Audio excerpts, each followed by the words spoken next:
7ویں صدی عیسوی میں منظم طبی نظام ابھی کہاں تھا؟ ایسے میں کچی اینٹ کی دیواروں اور کھجور کے تنوں اور پتوں کی چھت کی حامل مسجد نبوی کے صحن میں لگے ایک ایسے سادہ سے خیمے میں ایک خاتون مریضوں کا علاج کرتی، زخمیوں کے زخم دھوتی، ان کی مرہم پٹی کرتی۔ وہ مریضوں سے ایسی شفقت سے پیش آتی کہ ان کی خدمت صرف علاج تک محدود نہ رہتی بلکہ وہ حوصلہ اور امید بھی بانٹتی۔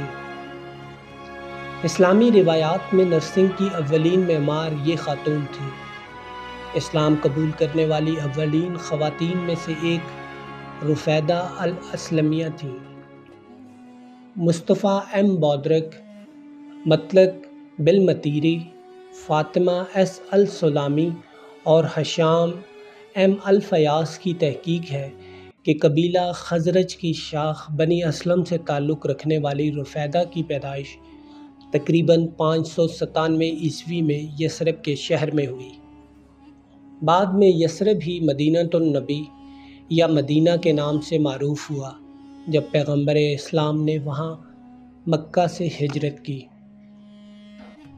Appraising Rufaida al Aslamia, first Muslim nurse and pioneer of Islamic learning کے عنوان تلے کی گئی اس تحقیق سے پتہ چلتا ہے کہ ایک طبیب اور جراح سعد الاسلمی کی بیٹی رفیدہ نے اپنے والد کی معاون کے طور پر طب یعنی میڈیسن اور جراحی یعنی سرجری میں عملی مہارتیں حاصل کیں۔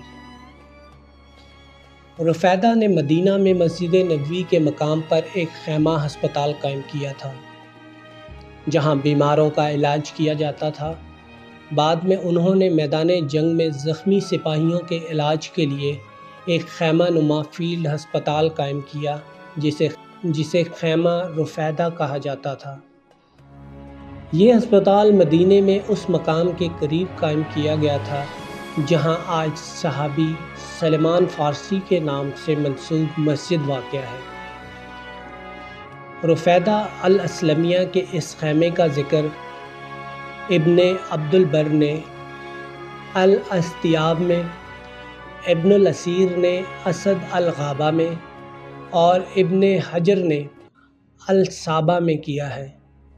ابن سعد نے الطبقات میں خیمے کا ذکر تو کیا ہے، البتہ اس کا نام رفیدہ کی بجائے کعبہ بنت سعد الاسلمیہ لکھا ہے۔ تاریخ البیمارستان فی الاسلام کے مطابق رفیدہ کا یہ طبی خیمہ اسلام کا پہلا بیمارستان یا ایسا موبائل کیئر یونٹ تھا جسے ایک جگہ سے دوسری جگہ وقت ضرورت منتقل کیا جا سکتا تھا۔ مورخین کے مطابق خیمے میں پٹیاں، دوائیں، جڑی بوٹیاں اور روئی موجود ہوتی تھی تاکہ بیماروں اور زخمیوں کا علاج کیا جا سکے۔ رفیدہ خود ان مریضوں کی خدمت کی ذمہ داری اٹھاتی جو محتاج اور ضرورت مند ہوتے تھے۔ رفیدہ کی طبی خدمات میں ابتدائی طبی امداد، ہنگامی علاج، شدید زخمیوں کی دیکھ بھال، میدان جنگ میں زخمیوں کو الگ خیموں میں قرنطینہ کرنا، بحالی اور طویل مدتی نگہداشت شامل تھی۔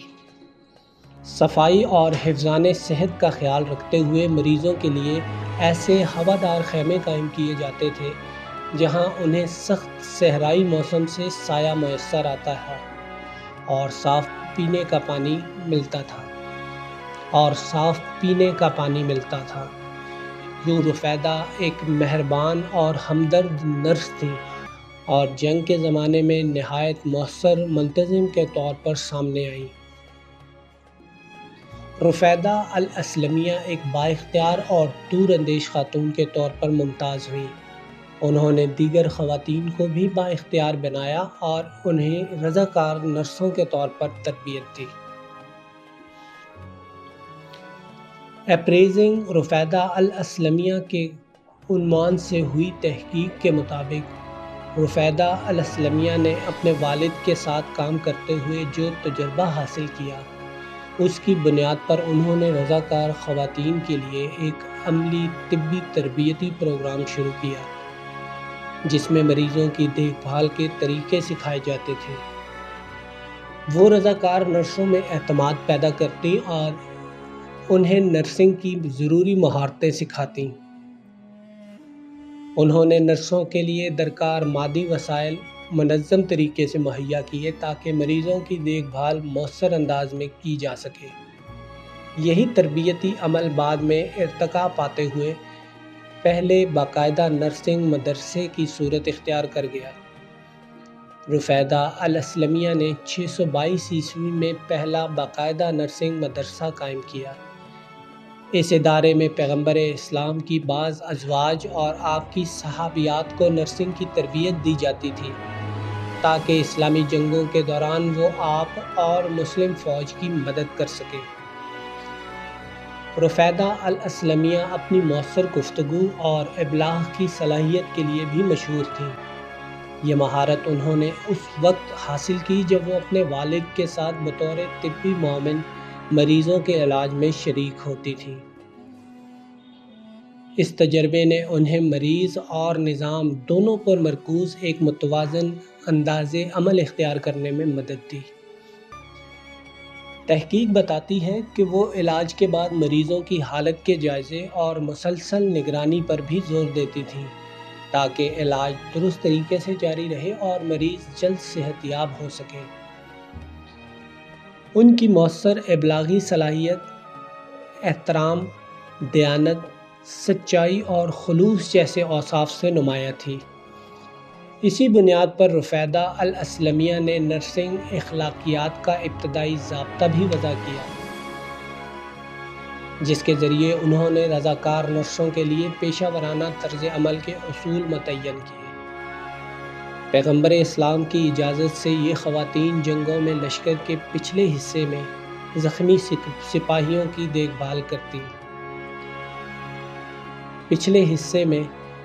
سپاہیوں کی دیکھ بھال کرتی تھیں۔ روایات کے مطابق پیغمبر اسلام رفیدہ کی مؤثر طبی خدمات سے اتنے متاثر ہوئے کہ بعض زخمی صحابہ کو براہ راست ان کے پاس بھیجنے کی ہدایت کرتے تھے، خصوصاً بدر، احد، خندق اور خیبر کی جنگوں کے مواقع پر۔ رفیدہ الاسلمیہ امن کے زمانے میں بھی مختلف مقامات پر مریضوں کو دیکھ بھال فراہم کرتی تھیں اور کمیونٹی تک مسلسل رسائی کے ذریعے مریضوں کی صحتیابی اور مکمل بحالی کو فروغ دیتی تھیں۔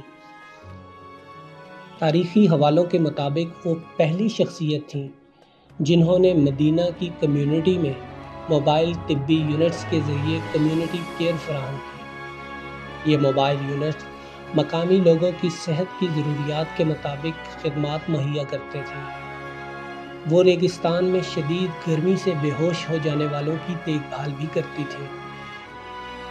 محمد نہال کی تحقیق ہے کہ رفیدہ الاسلمیہ نے دنیا کے پہلے پالی ایکٹیو کیئر نظام کو بھی منظم کیا۔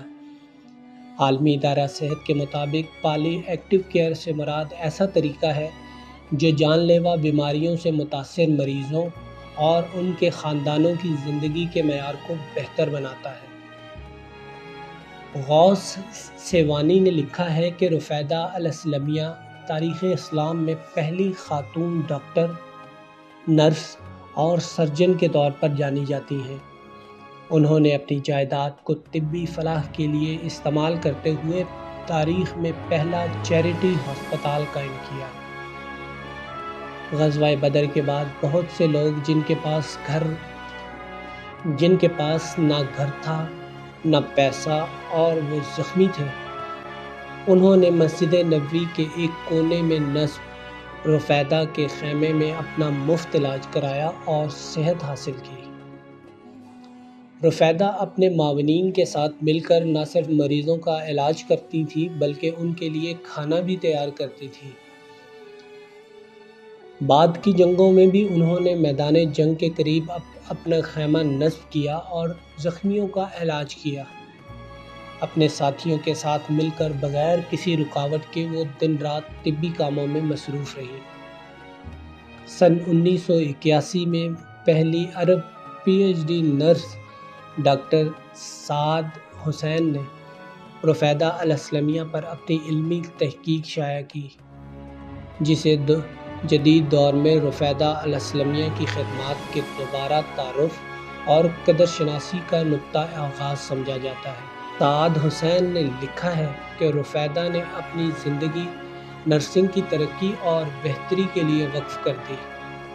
وہ بہتر نرسنگ کی بنیاد کے طور پر اپنے اصول اور روایات قائم کرنے میں کامیاب ہوئی۔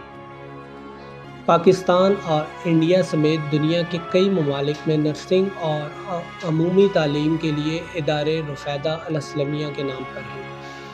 اسی طرح یونیورسٹی آف بحرین میں Royal college of surgeons in Ireland کی جانب سے ہر سال رفیدہ الاسلمیہ انعام ایسے طلباء کو دیا جاتا ہے جو مریضوں کی دیکھ بھال میں مسلسل اعلیٰ معیار کی نرسنگ خدمات فراہم کرنے میں نمایاں کارکردگی دکھائیں۔